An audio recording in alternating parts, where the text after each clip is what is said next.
दोस्तों, आप सभी का स्वागत है मेरे YouTube channel Hindi movie reactor पर। और आज हम ऐसे सफ़र पर जाएंगे जो बहुत ही ज़्यादा रोमांचक होने वाला है, बहुत ही ज़्यादा एडवेंचरस होने वाला है। जी हाँ दोस्तों, इस मूवी में साइंस फिक्शन के साथ साथ थ्रिलर भी है और इसमें एलियन भी हैं, इसलिए आपको ये कॉम्बिनेशन बहुत ही ज़्यादा पसंद आने वाला है। इसलिए इस वीडियो को पूरा देखिए और मैं पूरी मूवी की स्टोरी जो हिंदी में एक्सप्लेन करूँगा।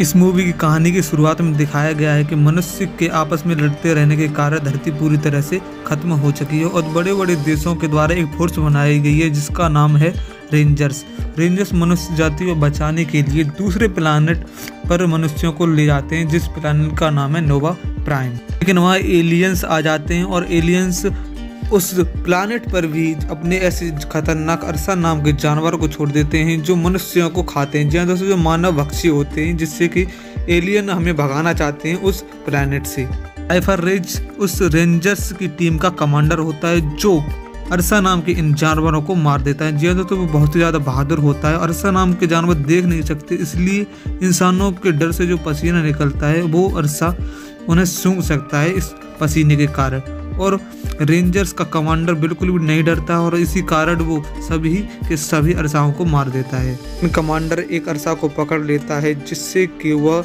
रेंजर्स को ट्रेनिंग करा सके ना डरने की, जिससे कि वो लोग अरसा से ना डरें। कमांडर का एक लड़का होता है जिसका नाम रे है। वो भी अपने पिता ही की तरह रेंजर बनना चाहता है, लेकिन उसका मास्टर उससे कहता है, रे तुम पढ़ाई में अच्छी हो लेकिन तुम अभी लड़ने के लायक नहीं हो, इसलिए मैं तुम्हें अभी रेंजर्स नहीं बना सकता। रे के पिता कमांडर भी उसी दिन आ जाते हैं। रे रेंजर ना बनने की वजह से काफ़ी दुखी हो जाता है।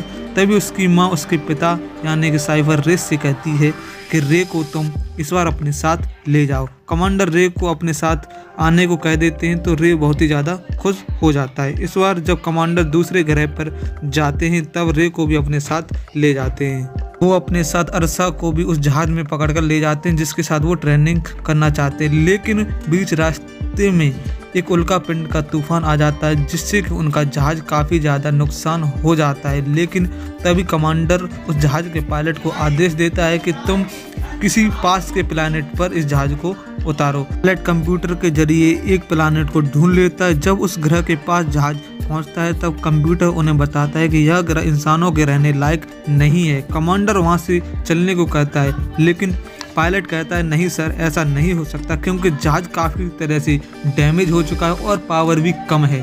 तभी जहाज क्रैश होने लगता है और जहाज के क्रैश के समय दो टुकड़े हो जाते हैं जो काफ़ी दूर दूर जाकर गिर जाते हैं। क्रैश के बाद सिर्फ और सिर्फ कमांडर और उसका लड़का यानी कि रे ही बच पाते हैं और सभी लोग मर जाते हैं। के दौरान कमांडर की दोनों टांगें टूट जाती हैं। कमांडर रे से कहता है कि ऊपर वाले कैबिन में एक इमरजेंसी बीकन है, उसे ले आओ जिससे हम सिग्नल भेजकर अपने लोगों को बुला सकते हैं। जब रे बीकन को ले आता है तब पता चलता है कि बीकन किसी भी काम का नहीं है, वो खराब हो चुका है। कमांडर रेस से कहता है कि जहाज के दूसरे हिस्से में एक और बीकन होता है जिसे तुम्हें लाना होगा और सिग्नल भेजने होंगे, लेकिन उसी हिस्से में अरसा भी है जो शायद आज़ाद हो गया होगा।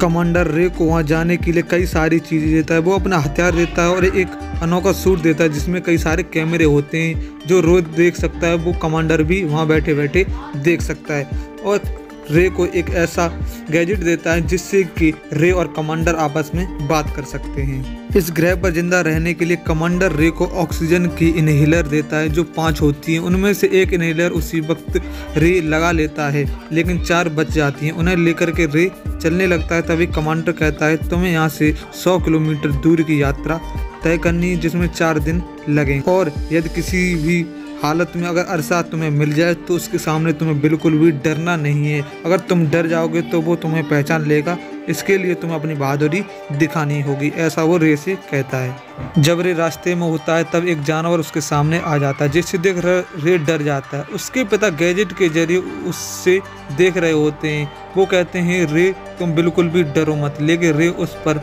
हमला कर देता है। वो जानवर अपने और साथियों को बुला लेता है। रे पीछे की ओर भागता है और एक नदी में कूदकर अपनी जान बचा लेता है। जहां उसके बाद रे को बहुत कमजोरी होने लगती है, उसे कुछ दिखाई नहीं देता। तब वो अपने हाथ के हिस्से पर देखता है कि एक बड़ा सा कीड़ा है जो उसे जहर दे रहा है, जिसके कारण उसकी ये हालत हुई है। उसे दूर फेंक देता है और दवाइयों का प्रयोग करके वो उस जहर से बच जाता है और वहीं पर लेटकर थोड़ी देर वो आराम करने लगता है। उसके पिता उससे बाद में उठा देते हैं गैजेट के जरिए। इसी तरह उसके पिता अपना खुद ही से ऑपरेशन करते हैं, जो कि बार बार फेल हो रहे होते हैं। ऑपरेशन में उनकी टांग बिल्कुल भी सही नहीं हो पाती है, वो और भी ज्यादा बिगड़ती जाती है। रे उस रात वहाँ पर ठहरने की एक अच्छी सी जगह ढूंढता है और एक और इनहेलर का प्रयोग कर लेता है। तब उसे पता चलता है कि उसकी ऑक्सीजन की 2 इनहेलर टूट गई हैं और सिर्फ अब उसके पास 2 इनहेलर ही बची हैं।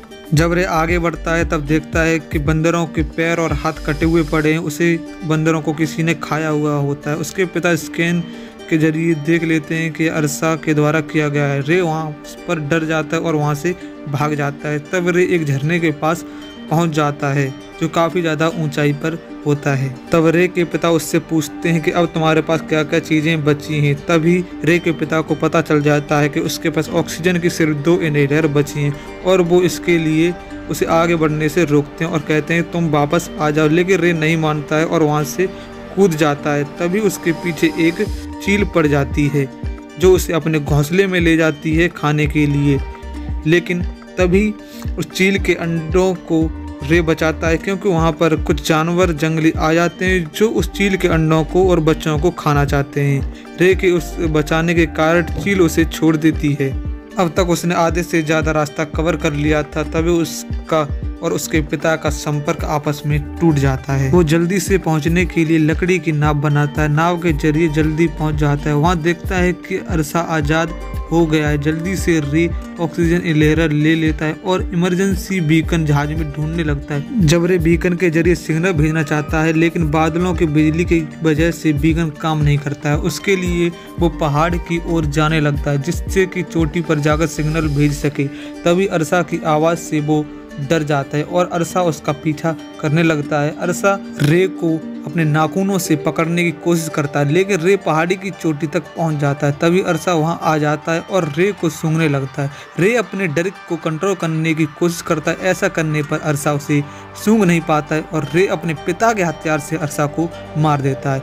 रे सिग्नल बीकन के द्वारा भेज देता है। सिग्नल पाते ही रेंजर्स की टीम उन्हें बचाने के लिए आ जाती है और वो दोनों उस ग्रह से निकल जाते हैं। रे के पिता को भी बचा लिया जाता है और यहीं पर इस मूवी का दी एंड हो जाता है। आपको यह मूवी की स्टोरी जानकर कैसा लगा कमेंट में जरूर बताना। जितना हो सके इस वीडियो को लाइक कीजिए और हमारे चैनल को सब्सक्राइब करना ना भूलें।